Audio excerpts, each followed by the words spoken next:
Salut, si tu kiffes mes vidéos, n'hésite surtout pas à t'abonner, à activer la cloche et à lâcher un like. Merci.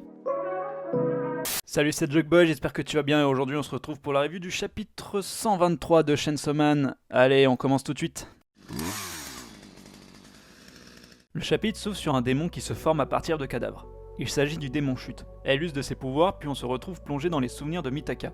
Une femme gérant un orphelinat demande à Mitaka de lui laisser son chat pour qu'il aille dans un meilleur foyer. Après des négociations, Mitaka accepte. Plus tard, au dortoir, un enfant dit avoir vu le chat se noyer dans la rivière. La femme l'avait tué car ce n'était pas juste que Mitaka ait encore quelqu'un à aimer.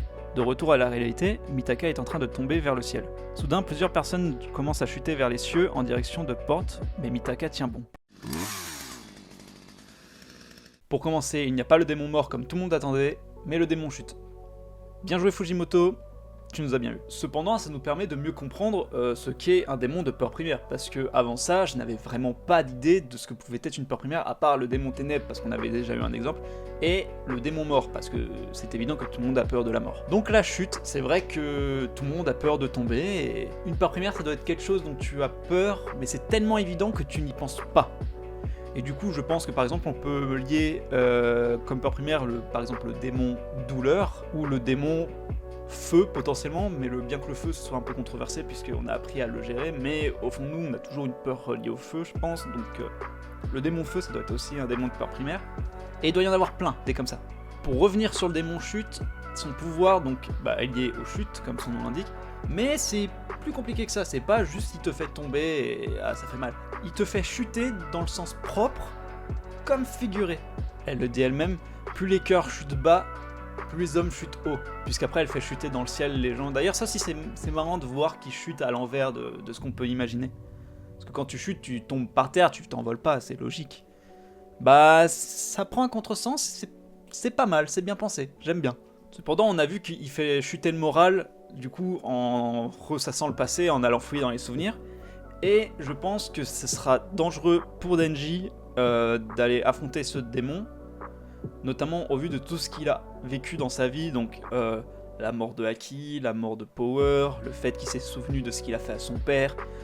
Tout ça, ça va, je pense, si il affronte ce démon, ça va le travailler, son moral va chuter, déjà qu'il doit pas être bien haut, je pense, et du coup ça risque d'être dangereux pour lui. Parce que, comme je l'ai dit dans un épisode précédent, autant je pense que Pochita, dans sa vraie forme, peut affronter aisément, sans aucun problème, un démon de peur primaire, autant Denji, avec le pouvoir de la tronçonneuse, je pense pas. Parce qu'il suffit de voir comment Pochita avait vaincu le démon d'enfer, c'était comme ça, rapide. Un coup, ni vu ni connu, plus rien. D'ailleurs, en parlant des enfers, je pense que le démon chute fait chuter les gens vers les enfers.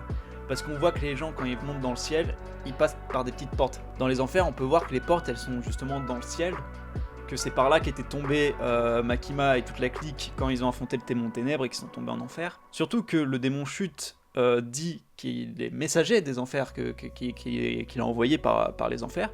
Aussi, on sait que par Kiga, qu'il y en a plein d'autres, des démons puissants qui vont venir.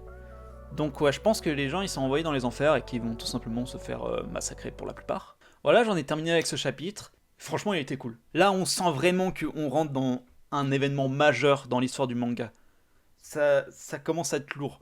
C'est là, je pense, on va commencer des bails assez sombres, assez puissants. On va peut-être avoir des révélations sur d'autres démons, sur ce qui s'est réellement passé entre Pochita et les Cavaliers de l'Apocalypse, puisque plein de démons des enfers vont arriver. Donc, je sais pas, je pense que là, on rentre dans quelque chose d'assez important. Aussi, n'oubliez pas que du coup, le tome 12 sort le 5 avril, et que le 5 avril, il y a également un collector de Chainsaw Man qui sort, et donc moi je vais me le prendre, je pense pourquoi pas en faire un unboxing.